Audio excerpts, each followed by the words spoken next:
ಶ್ರೀ ಗುರುಭ್ಯೋ ನಮಃ. ಭವಿಷ್ಯ ಮಹಾಗಣಪತಯೇ ನಮಃ. ನಮಸ್ಕಾರ. ನಾನು ಡಾಕ್ಟರ್ ವಿಶ್ವನಾಥ್ ಭಾಗವತ್, ಜ್ಯೋತಿಷಿ ಮತ್ತು ವಾಸ್ತುತಜ್ಞ.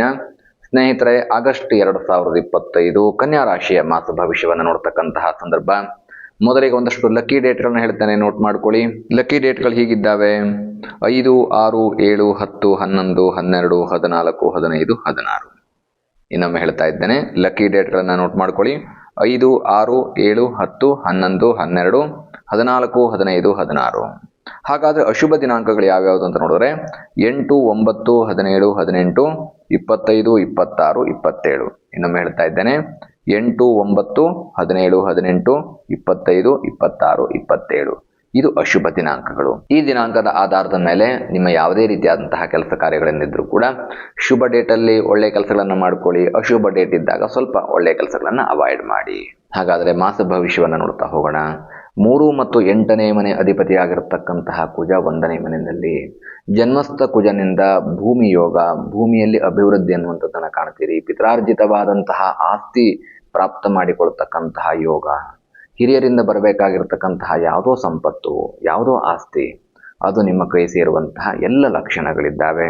ಜನ್ಮಸ್ಥ ಕುಜನಿಂದಾಗಿ ಉತ್ತಮವಾದಂತಹ ಭೂಮಿ ಯೋಗ, ಭೂಮಿ ಲಾಭವನ್ನು ಪ್ರಾಪ್ತ ಮಾಡಿಕೊಳ್ತೀರಿ. ರಾಹು 6ನೇ ಮನೆಯಲ್ಲಿದ್ದಾರೆ. ಆರೋಗ್ಯದ ದೃಷ್ಟಿಯಿಂದ ರಾಹುಗೆ ಉತ್ತಮವಾದಂತಹ ಗೋಚಾರದಲ್ಲಿ ಶುಭ ಫಲ. ಅಂದರೆ ತುಂಬಾ ದಿನಗಳಿಂದ ಇರುವಂತಹ ಒಂದು ಅನಾರೋಗ್ಯ ದೂರವಾಗ್ತಾ ಹೋಗುತ್ತೆ. ಉತ್ತಮವಾದಂತಹ ಆರೋಗ್ಯವನ್ನು ಪ್ರಾಪ್ತ ಮಾಡಿಕೊಳ್ತೀರಿ. ಜೀವನದಲ್ಲಿ ಒಂದಷ್ಟು ಚೈತನ್ಯವನ್ನು ಕಾಣ್ತಾ ಹೋಗ್ತೀರಿ. ದೈಹಿಕವಾದಂತಹ ಶಕ್ತಿ ವೃದ್ಧಿ ಆಗತ್ತೆ. ಕೆಲಸ ಕಾರ್ಯಗಳಲ್ಲಿ ಆಸಕ್ತಿ ಬರುತ್ತೆ. ಯಾವುದೇ ಕೆಲಸವನ್ನು ಮಾಡ್ತಾ ಇರಿ, ಒಂದು ಶಕ್ತಿದಾಯಕವಾಗಿರ್ತಕ್ಕಂತಹ ಎನ್ವೈರನ್ಮೆಂಟು. ಪ್ರತಿದಿನ ಬೆಳಗ್ಗೆ ಎದ್ದ ತಕ್ಷಣ ನಮಗೆ ಲೇಜಿನೆಸ್ ಕಾಡುವಂಥದ್ದು ಸರ್ವೇ ಸಾಮಾನ್ಯ. ಆದರೆ ಈ ಒಂದು ಆಲಸ್ಯ ಅನ್ನುವಂಥದ್ದು ದೂರವಾಗುತ್ತೆ. ಉತ್ತಮವಾಗಿರ್ತಕ್ಕಂತಹ ಮಾನಸಿಕ ಮತ್ತು ದೈಹಿಕ ಶಕ್ತಿ ಸಾಮರ್ಥ್ಯಗಳು ವೃದ್ಧಿ ಆಗ್ತಾ ಹೋಗುತ್ತೆ. ಸೊ ಹಾಗಾಗಿ ರಾಹುವಿನಿಂದ ಉತ್ತಮವಾದಂತಹ ಫಲ ಇದೆ. 5 ಮತ್ತು 6ನೇ ಮನೆ ಅಧಿಪತಿಯಾಗಿರ್ತಕ್ಕಂತಹ ಶನಿ ಸಪ್ತಮದಲ್ಲಿರ್ತಕ್ಕಂತಹ ಶನಿ ಉತ್ತಮವಾದಂತಹ ಫಲವನ್ನು ಬೀರ್ತಾರ ಅಂತ ಕೇಳಿದ್ರೆ, ಶನಿ ಸಪ್ತಮದಲ್ಲಿ ದೃಷ್ಟಿಯನ್ನು ಬೀರ್ತಾರೆ. ಹಾಗಾಗಿ ಸಪ್ತಮ ದೃಷ್ಟಿ ವೈವಾಹಿಕ ಜೀವನದಲ್ಲಿ ಒಂದಷ್ಟು ಉತ್ತಮವಾದಂತಹ ಅಭಿವೃದ್ಧಿಗಳನ್ನು ಕಾಣೋದಕ್ಕೆ ಅವಕಾಶ ಮಾಡಿಕೊಡುತ್ತೆ. ಕನ್ಯಾ ರಾಶಿಯವರಿಗೆ ಪರಸ್ಪರ ಸಂಬಂಧಗಳನ್ನು ಹುಡುಕ್ತಾ ಇರ್ತಕ್ಕಂಥವ್ರಿಗೆ ಒಂದು ಸಂಬಂಧ ಸಿಗ್ತಾ ಹೋಗುತ್ತೆ. ಅಂದರೆ ವಿವಾಹಕ್ಕೆ ಪ್ರಪೋಸಲ್ಗಳನ್ನು ಹುಡುಕ್ತಾ ಇದ್ರೆ, ಅಥವಾ ವೈವಾಹಿಕ ಜೀವನದಲ್ಲಿ ಗಂಡ ಹೆಂಡತಿಯರಲ್ಲಿ ಒಂದು ಪ್ರೀತಿ, ವಿಶ್ವಾಸ, ಅನ್ಯೋನ್ಯತೆ, ಸಾಮರಸ್ಯ ಅನ್ನುವಂಥದ್ದು ವೃದ್ಧಿ ಆಗ್ತಾ ಹೋಗುತ್ತೆ. ಅದೇ ರೀತಿಯಾಗಿ 4 ಮತ್ತು 7ನೇ ಮನೆ ಅಧಿಪತಿಯಾಗಿರ್ತಕ್ಕಂತಹ ಗುರು ಕರ್ಮಸ್ಥಾನದಲ್ಲಿ 10ನೇ ಮನೆಯಲ್ಲಿ.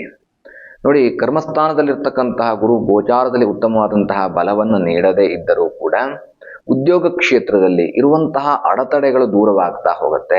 ಉದ್ಯೋಗ ಕ್ಷೇತ್ರದಲ್ಲಿ ಹೊಸ ಹೊಸ ಅವಕಾಶಗಳು ಕನ್ಯಾ ರಾಶಿಯವರಿಗೆ ಪ್ರಾಪ್ತವಾಗ್ತಾ ಹೋಗುತ್ತೆ. ಮತ್ತು ಉದ್ಯೋಗ ಕ್ಷೇತ್ರದಲ್ಲಿ ನೀವು ಮಾಡುವಂತಹ ಕೆಲಸ ಕಾರ್ಯದ ವೈಖರಿಯಿಂದಾಗಿ ನಿಮಗೊಂದು ಚೂರು ಗೌರವ, ಸನ್ಮಾನ ಅನ್ನುವಂಥದ್ದು ವೃದ್ಧಿ ಆಗ್ತಾ ಹೋಗುತ್ತೆ. ವಿಶೇಷವಾಗಿ ಗುರುಬಲಕ್ಕೋಸ್ಕರವಾಗಿ ಪ್ರಾರ್ಥನೆಯನ್ನು ಮಾಡಿಕೊಳ್ಳಿ. ಉದ್ಯೋಗ ಕ್ಷೇತ್ರದಲ್ಲಿ ಬರುವಂತಹ ಯಾವುದಾದ್ರೂ ಸಮಸ್ಯೆಗಳಿದ್ದರೆ, ತನ್ನ ಕೈಯಲ್ಲಿ ಒಳ್ಳೆಯ ಆಪರ್ಚುನಿಟೀಸ್ ಇಲ್ಲ, ಒಳ್ಳೆಯ ಪ್ರಾಜೆಕ್ಟ್ಗಳಿಲ್ಲ, ಹಲವು ರೀತಿಯಾಗಿರ್ತಕ್ಕಂತಹ ತೊಂದರೆಗಳನ್ನು ದೂರ ಮಾಡುವಂತೆ ಗುರುಗ್ರಹವನ್ನು ಪ್ರಾರ್ಥನೆ ಮಾಡಿಕೊಂಡ್ರೆ ಅಥವಾ ಗುರು ಬಲವನ್ನು ಪ್ರಾಪ್ತ ಮಾಡಿಕೊಂಡ್ರೆ, ಗುರುವಿನ ಅನುಗ್ರಹ ಉದ್ಯೋಗ ಕ್ಷೇತ್ರದಲ್ಲಿ ನಿಮಗೆ ಹೆಚ್ಚೆಚ್ಚು ಯಶಸ್ಸು, ಜಯ, ಸಕ್ಸಸ್ಸನ್ನು ನೀಡುತ್ತಾ ಹೋಗುತ್ತೆ. ಅದೇ ರೀತಿಯಾಗಿ 2 ಮತ್ತು 9ನೇ ಮನೆ ಅಧಿಪತಿಯಾಗಿರ್ತಕ್ಕಂತಹ ಶುಕ್ರ ಪ್ರಾರಂಭದಲ್ಲಿ 10ನೇ ಮನೆಯಲ್ಲಿದ್ದು, ನಂತರ ದ್ವಿತೀಯಾರ್ಧದಲ್ಲಿ 11ನೇ ಮನೆ ಏಕಾದಶ ಶುಭ ಸ್ಥಾನ, ಲಾಭ ಸ್ಥಾನಕ್ಕೆ ಹೋಗ್ತಾರೆ. ಹಾಗಾಗಿ ಶುಕ್ರ ಅಂದರೆ ಸಂಪತ್ತನ್ನು ಕೊಡ್ತಕ್ಕಂಥವನು. ಕನ್ಯಾ ರಾಶಿಗೆ ಸಂಪತ್ತು ಪಡೆದುಕೊಳ್ತಕ್ಕಂತಹ ಯೋಗ ಇದೆಯಾ ಅಂತ ಕೇಳಿದ್ರೆ, ಖಂಡಿತವಾಗ್ಲೂ ಸಂಪತ್ತಿನ ಯೋಗ, ಇನ್ಕಮಿಂಗ್ ಫೈನಾನ್ಷಿಯಲ್ ಗ್ರೋತ್ ಅನ್ನುವಂಥದ್ದು ತುಂಬ ಚೆನ್ನಾಗಿದೆ. ಹಾಗಾಗಿ 10ನೇ ಮನೆಯಲ್ಲಿದ್ದಾಗ ಉದ್ಯೋಗ ಕ್ಷೇತ್ರದಲ್ಲಿ, ವ್ಯವಹಾರ ಕ್ಷೇತ್ರದಲ್ಲಿ ಲಾಭವನ್ನು, ಅಭಿವೃದ್ಧಿಯನ್ನು ನೀಡುತ್ತಾ ಹೋಗ್ತಾರೆ. ಉದಾಹರಣೆಗೆ 10ನೇ ಮನೆಯಲ್ಲಿರ್ತಕ್ಕಂತಹ ಶುಕ್ರನಿಂದಾಗಿ ವ್ಯಾಪಾರ ಮಾಡ್ತಾ ಇರ್ತಕ್ಕಂಥವ್ರಿಗೆ ಹೊಸ ಹೊಸ ವ್ಯಾಪಾರದಲ್ಲಿ ಅವಕಾಶಗಳು ಸಿಗತ್ತೆ. ಹೊಸ ವಸ್ತುಗಳನ್ನು ಮಾರಾಟ ಮಾಡ್ತಕ್ಕಂಥದ್ದು ಲಾಭವನ್ನು ತಂದುಕೊಡುತ್ತೆ. ಅದೇ ರೀತಿಯಾಗಿ ಆರ್ಥಿಕ ಅಭಿವೃದ್ಧಿಯನ್ನು ಕಾಣ್ತೀರಿ. ಅದೇ ರೀತಿಯಾಗಿ 2 ಮತ್ತು 9ನೇ ಮನೆ ಅಧಿಪತಿಯಾಗಿರ್ತಕ್ಕಂತಹ ಶುಕ್ರ ಪ್ರಾರಂಭದಲ್ಲಿ 10ನೇ ಮನೆಯಲ್ಲಿರ್ತಾರೆ. ನಂತರ ಏಕಾದಶ ಶುಭ ಸ್ಥಾನ, ಲಾಭ ಸ್ಥಾನಕ್ಕೆ ಹೋಗ್ತಾರೆ. ವ್ಯಾಪಾರ ವ್ಯವಹಾರದಲ್ಲಿ ಧನಾಭಿವೃದ್ಧಿ ಆಗತ್ತೆ. ಹೊಸ ಹೊಸ ವಸ್ತುಗಳ ಮಾರಾಟ ಅನ್ನುವಂಥದ್ದು ನಿಮಗೆ ಆರ್ಥಿಕ ಅಭಿವೃದ್ಧಿಯನ್ನು ನೀಡ್ತಾ ಹೋಗುತ್ತೆ. ಅದೇ ರೀತಿಯಾಗಿ ಉದ್ಯೋಗ ಕ್ಷೇತ್ರದಲ್ಲಿ 10 ಮತ್ತು 11ನೇ ಮನೆಯಲ್ಲಿರುವಂತಹ ಎರಡೂ ಕಾಲಗಳಲ್ಲಿಯೂ ಕೂಡ, ಅಂದರೆ ಮಾಸ ಪೂರ್ತಿಯಾಗಿ ಹೊಸ ಹೊಸ ಅವಕಾಶಗಳು, ಹಣಕಾಸಿಗೆ, ಸಂಪಾದನೆಗೆ ಹೊಸ ಅವಕಾಶಗಳು ಪ್ರಾಪ್ತವಾಗುವಂತಹ ಕಾಲ. ಉದಾಹರಣೆಗೆ ಶೇರ್ ಮಾರ್ಕೆಟಲ್ಲಿ ಹೂಡಿಕೆ ಮಾಡ್ತೀರಿ, ಅಥವಾ ಯಾವುದೋ ಬಿಸ್ನೆಸ್ಸಲ್ಲಿ ನಿಮ್ಮನ್ನು ತೊಡಗಿಸಿಕೊಳ್ತೀರಿ, ಜಾಯಿಂಟ್ ವೆಂಚರ್ ಇರುತ್ತೆ. ಅದೇ ರೀತಿಯಾಗಿ ಹೂಡಿಕೆ, ಇನ್ಶೂರೆನ್ಸ್, ಈ ರೀತಿಯಾಗಿರ್ತಕ್ಕಂತಹ ಹಲವು ಕ್ಷೇತ್ರಗಳಲ್ಲಿ ಕನ್ಯಾ ರಾಶಿಯವರಿಗೆ ಶುಕ್ರನಿಂದಾಗಿ ಉತ್ತಮವಾದಂತಹ ಫಲ ಆಗಸ್ಟ್ ತಿಂಗಳಿನಲ್ಲಿ ಪ್ರಾಪ್ತವಾಗುತ್ತೆ. ಇನ್ನು 12ನೇ ಮನೆ ಅಧಿಪತಿ ಆಗಿರತಕ್ಕಂತಹ ರವಿ ಲಾಭಸ್ಥಾನದಿಂದ ವ್ಯಯಸ್ಥಾನಕ್ಕೆ ಹೋಗ್ತಾರೆ. ಅಂದರೆ ಪ್ರಥಮಾರ್ಧದಲ್ಲಿ ಉತ್ತಮವಾದಂತಹ ಆರೋಗ್ಯ ಮತ್ತು ಆಯುಷ್ಯವನ್ನು ಪ್ರಾಪ್ತ ಮಾಡಿಕೊಳ್ತೀರಿ. ವರ್ಚಸ್ಸು ತುಂಬ ಚೆನ್ನಾಗಿ ಗ್ರೋತ್ ಆಗುತ್ತೆ, ನಿಮ್ಮ ರೆಪ್ಯುಟೇಷನ್ ಗ್ರೋತ್ ಆಗುತ್ತೆ. ಬಟ್ ದ್ವಿತೀಯಾರ್ಧದಲ್ಲಿ 12ನೇ ಮನೆ ಹೋದಂತಹ ಸಂದರ್ಭದಲ್ಲಿ ವ್ಯಯ ರವಿಯಿಂದಾಗಿ, 12ನೇ ಮನೆಯಲ್ಲಿರ್ತಕ್ಕಂತಹ ರವಿಯಿಂದಾಗಿ ಉತ್ತಮವಾದಂತಹ ಫಲವನ್ನು ನೀವು ಅಪೇಕ್ಷೆ ಮಾಡೋಕ್ಕಾಗೋದಿಲ್ಲ. ಹಾಗಾಗಿ ನಿಮ್ಮ ವರ್ಚಸ್ಸಿಗೆ ಧಕ್ಕೆಯಾಗುವಂಥದ್ದು, ಅಥವಾ ನೀವು ಆಡಿರ್ತಕ್ಕಂತಹ ಮಾತುಗಳನ್ನು ಯಾರು ತಪ್ಪಾಗಿ ಅರ್ಥೈಸಿಕೊಳ್ತಕ್ಕಂಥದ್ದು, ಅಥವಾ ಯಾರದೋ ಮಾತಿನಿಂದ ನೀವು ಹರ್ಟ್ ಆಗ್ತಕ್ಕಂತಹ ಸಾಧ್ಯತೆಗಳು ಕೂಡ 12ನೇ ಮನೆ ರವಿಯಿಂದ ಬರುತ್ತೆ. ಪ್ರಾರಂಭದಲ್ಲಿ ಚೆನ್ನಾಗಿದೆ, ದ್ವಿತೀಯಾರ್ಧ ಸ್ವಲ್ಪ ಕಷ್ಟ. ಹಾಗಾದರೆ ಇಷ್ಟೊಂದು ಸಮಸ್ಯೆಗಳಿರುವಂತಹ ಸಂದರ್ಭದಲ್ಲಿ ಪರಿಹಾರವನ್ನು ಏನು ಮಾಡ್ಕೋಬೇಕು ಅದನ್ನು ಕೊನೆಯಲ್ಲಿ ಹೇಳ್ತೇನೆ ನೋಡಿ. ಏನೇ ಸಮಸ್ಯೆಗಳಿದ್ರೂ ಕೂಡ ಕೊನೆಯಲ್ಲಿ ಉತ್ತಮವಾದಂತಹ ಪರಿಹಾರ ನಿಮಗೆ ಪ್ರಾಪ್ತವಾಗುತ್ತೆ. ಹಾಗಾಗಿ ಆ ಪರಿಹಾರಕ್ಕೆ ಏನು ಮಾಡ್ಕೋಬೇಕು ಅನ್ನುವಂಥದ್ದನ್ನು ಕೂಡ ನಾವು ನಿಮಗೆ ತಿಳಿಸ್ತೇವೆ. ನಿಮ್ಮದೇ ರಾಶ್ಯಾಧಿಪತಿ ಮತ್ತು ಕರ್ಮಾಧಿಪತಿ ಆಗಿರ್ತಕ್ಕಂತಹ ಬುಧ ಏಕಾದಶ ಶುಭ ಸ್ಥಾನದಲ್ಲಿ, ಲಾಭ ಸ್ಥಾನದಲ್ಲಿದ್ದಾರೆ. ಹಾಗಾಗಿ ನಿಮ್ಮ ಬುದ್ಧಿ ಏನಾದರೂ ತಪ್ಪು ನಿರ್ಧಾರಗಳನ್ನು ತೆಗೆದುಕೊಳ್ಳುತ್ತಾ, ಅಥವಾ ನೀವು ಆಡುವಂತಹ ಮಾತುಗಳು ಯಾರಿಗಾದರೂ ವ್ಯತಿರಿಕ್ತವಾದಂತಹ ಪರಿಣಾಮವನ್ನು ಬೀರುವಂತಹ ರೀತಿಯಲ್ಲಿ ಪ್ರಚೋದನೆಗೊಳಪಡಿಸುತ್ತಾ ಅಂತ ಕೇಳಿದರೆ ಇಲ್ಲ, ಉತ್ತಮವಾದಂತಹ ಫಲ ಇದೆ. ನಿಮ್ಮ ಜ್ಞಾನ ನಿಮ್ಮನ್ನು ಕಾಪಾಡುತ್ತೆ. ನಿಮಗಿರ್ತಕ್ಕಂತಹ ಮನೋಧೈರ್ಯ ಹಾಗೂ ಮಾನಸಿಕವಾದಂತಹ ಶಕ್ತಿ ಅನ್ನುವಂಥದ್ದು ಏನೇ ಕಷ್ಟಗಳು ಬಂದರೂ ಕೂಡ ಅದನ್ನೆಲ್ಲ ಎದುರಿಸುವಂತಹ ಶಕ್ತಿ ನಿಮಗಿರುತ್ತೆ. ಬಿಕಾಸ್ ಬುಧ ಏಕಾದಶಿ ಶುಭ ಸ್ಥಾನದಲ್ಲಿದ್ದಾರೆ. ಅದೇ ರೀತಿಯಾಗಿ ರವಿ ಕೂಡ ಅಲ್ಲೇ ಇರ್ತಕ್ಕಂಥದ್ರಿಂದಾಗಿ ಬುಧಾದಿತ್ಯ ಯೋಗ ಅನ್ನುವಂಥದ್ದು ಪ್ರಥಮಾರ್ಧದಲ್ಲಿ ನಿಮಗೆ ಪ್ರಾಪ್ತವಾಗುತ್ತೆ. ನಂತರ ಕೇತು 12ನೇ ಮನೆಯಲ್ಲಿ, ಮೋಕ್ಷಕಾರಕನಾಗಿರ್ತಕ್ಕಂತಹ ಕೇತು ಅಂದರೆ ಸಾಲ ಮಾಡ್ತಕ್ಕಂತಹ ಪರಿಸ್ಥಿತಿ ಬರ್ಬೋದು, ಹಣಕಾಸಿನ ಮುಗ್ಗಟ್ಟು ಅನ್ನುವಂಥದ್ದು ನಿಮಗೆ ಬರ್ತಾ ಹೋಗ್ಬೋದು, ಆರ್ಥಿಕವಾದಂತಹ ತೊಂದರೆಗಳನ್ನು ಅನುಭವಿಸುವಂತಹ ಸಾಧ್ಯತೆಗಳು ಬರಬಹುದು. ಕೇತು ಪರಿಹಾರ ಮಾಡ್ಕೋಬೇಕು. ಅದೇ ರೀತಿಯಾಗಿ ಗುರು ಮತ್ತು ಶನಿಗೆ ಪರಿಹಾರವನ್ನು ಮಾಡಿಕೊಂಡ್ರೆ ಯಾವುದೇ ಕಷ್ಟಗಳು ಕನ್ಯಾ ರಾಶಿಯವರಿಗೆ ಆಗಸ್ಟ್ ತಿಂಗಳಿನಲ್ಲಿ ಬರೋದಿಲ್ಲ. ಹಾಗಾದರೆ ಏನು ಪರಿಹಾರ ಮಾಡ್ಕೋಬೇಕು?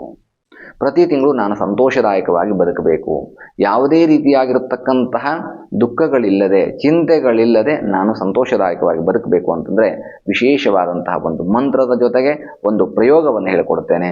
ಈ ಪ್ರಯೋಗವನ್ನು ಮಾಡ್ಕೊಳ್ಳಿ, ನಿಮ್ಮ ಎಲ್ಲ ಕಷ್ಟಗಳು ದೂರವಾಗತ್ತೆ. ಮಂತ್ರ ಹೀಗಿದೆ: ಓಂ ನಮಃ ಶಾಂತಾಯ ಸೂರ್ಯಾಯ ಸರ್ವರೋಗ ನಿವಾರಣೆ ಆಯುರಾರೋಗ್ಯ ಐಶ್ವರ್ಯಂ ದೇಹಿಮೆ ದೇವ ಜಗತ್ಪತೆ. ಇನ್ನೊಮ್ಮೆ ಹೇಳಿಕೊಡ್ತಾ ಇದ್ದೇನೆ: ಓಂ ನಮಃ ಶಾಂತಾಯ ಸೂರ್ಯಾಯ ಸರ್ವರೋಗ ನಿವಾರಣೆ ಆಯುರಾರೋಗ್ಯ ಐಶ್ವರ್ಯಂ ದೇಹಿಮೆ ದೇವ ಜಗತ್ಪತೆ. ಈ ಮಂತ್ರವನ್ನು ಹೇಳುವಂತಹ ಸಂದರ್ಭದಲ್ಲಿ ನಿಮ್ಮ ತಲೆಯ ಮೇಲೆ ನೀವು ಅರಳಿ ಮರದ ಎಲೆಯನ್ನು, ಅಶ್ವತ್ಥ ಮರದ ಎಲೆಯನ್ನು ಇಟ್ಟುಕೊಂಡು 7 ಬಾರಿಗೆ ಈ ಮಂತ್ರವನ್ನು ಪಠಣ ಮಾಡಬೇಕು. 7 ಬಾರಿಗೆ ಪಠಣ ಆದ ನಂತರದಲ್ಲಿ ಆ ಎಲೆಯನ್ನು ತೆಗೆದು ನೀವೇ ನಿಮಗೆ 3 ಬಾರಿಗೆ ಕ್ಲಾಕ್ ವೈಸ್ ಮತ್ತು ಆ್ಯಂಟಿ ಕ್ಲಾಕ್ ವೈಸ್, ಪ್ರದಕ್ಷಿಣಾಕಾರವಾಗಿಯೂ ಅಪ್ರದಕ್ಷಿಣಾಕಾರವಾಗಿಯೂ ಸುತ್ತಿ ಆ ಎಲೆಯನ್ನು 3 ರಸ್ತೆ ಕೂಡುವಂತಹ ಜಾಗದಲ್ಲಿ ಆ ಎಲೆಯನ್ನು ಎಸೆದು ಬಿಡಬೇಕು. ಇದರಿಂದಾಗಿ ನಿಮಗೆ ಆ ಮಂತ್ರದ ಶಕ್ತಿಯಿಂದಾಗಿ ನಿಮಗೆ ಆಯುರಾರೋಗ್ಯ ಐಶ್ವರ್ಯ ಅನ್ನುವಂಥದ್ದು ಪ್ರಾಪ್ತವಾಗುತ್ತೆ ಮತ್ತು ಎಲ್ಲ ರೋಗಗಳು ನಿವಾರಣೆ ಆಗುತ್ತೆ. ಅದೇ ರೀತಿಯಾಗಿ ಆ ಎಲೆಯನ್ನು ಇಟ್ಟುಕೊಳ್ತಕ್ಕಂಥದ್ರಿಂದ ವಿಶೇಷವಾದಂತಹ ಶಕ್ತಿ, ಜಾಗೃತ ಶಕ್ತಿ, ಚೈತನ್ಯ ಅನ್ನುವಂಥದ್ದು ವೃದ್ಧಿ ಆಗುತ್ತೆ. ಮಂತ್ರವನ್ನು ಹೇಳ್ತಾ ಆ ಎಲೆ ನಿಮ್ಮ ತಲೆಯ ಮೇಲೆ ಇರಬೇಕು. ಮಂತ್ರ ಹೇಳಿ ಆದ ನಂತರದಲ್ಲಿ, ಮಂತ್ರ ಪಠಣ ಆದ ನಂತರದಲ್ಲಿ ಆ ಎಲೆಯನ್ನು ತೆಗೆದು 3 ಬಾರಿಗೆ ಪ್ರದಕ್ಷಿಣಾಕಾರವಾಗಿಯೂ ಅಪ್ರದಕ್ಷಿಣಾಕಾರವಾಗಿಯೂ ಆ ಎಲೆಯನ್ನು ನಿಮಗೆ ನೀವೇ ಸುತ್ತಕೊಂಡು ಆ ಎಲೆಯನ್ನು 3 ರಸ್ತೆ ಕೂಡುವಂತಹ ಜಾಗದಲ್ಲಿ ಎಸೆದು ಬಿಟ್ಟರೆ ಯಾವುದೇ ರೀತಿಯಾದಂತಹ ಕಷ್ಟ ಕಾರ್ಪಣ್ಯಗಳು ಬರೋದಿಲ್ಲ. ವಿಶೇಷವಾದಂತಹ ಶುಭ ಫಲ ದೂರವಾಗುತ್ತೆ, ದಾರಿದ್ರ್ಯ ಅನ್ನುವಂಥದ್ದು ನಾಶವಾಗುತ್ತೆ, ಋಣಬಾಧೆ ಪರಿಹಾರವಾಗುತ್ತೆ. ಈ ಪರಿಹಾರವನ್ನು ಮಾಡಿಕೊಳ್ಳಿ, ನಿಮ್ಮ ಜೀವನದಲ್ಲಿ ಸುಖವಾಗಿ ಬಾಳಿ. ಇದರ ಜೊತೆಗೆ ಇನ್ನೂ ಹೆಚ್ಚಿನದಾಗಿರ್ತಕ್ಕಂಥ ಮಾಹಿತಿ ಬೇಕಿದ್ದರೆ ಕೆಳಗಡೆ ನನ್ನ ದೂರವಾಣಿ ಸಂಖ್ಯೆ ಇದೆ. ದೂರವಾಣಿ ಸಂಖ್ಯೆಗೆ ಕರೆಯನ್ನು ಮಾಡಿ ಪರಿಹಾರವನ್ನು ತಿಳಿದುಕೊಳ್ಳಬಹುದು, ಅಥವಾ ನೇರವಾಗಿ ಬಂದು ಭೇಟಿಯನ್ನು ಮಾಡಿ ನಿಮ್ಮ ಭವಿಷ್ಯವನ್ನು ತಿಳ್ಕೊಂಡು ಉಜ್ವಲ ಭವಿಷ್ಯವನ್ನು ರೂಪಿಸಿಕೊಳ್ಳಬಹುದು. ಇದಾಗಿತ್ತು ಆಗಸ್ಟ್ 2025 ಕನ್ಯಾ ರಾಶಿಯ ಮಾಸ ಭವಿಷ್ಯ. ಶುಭವಾಗಲಿ. ಶುಭಂ ಭೂಯಾತ್. ಲೋಕಾಃ ಸಮಸ್ತ ಸುಖಿನೋ ಭವಂತು. ಸಮಸ್ತ ಸನ್ಮಂಗಲಾನಿ ಭವಂತು.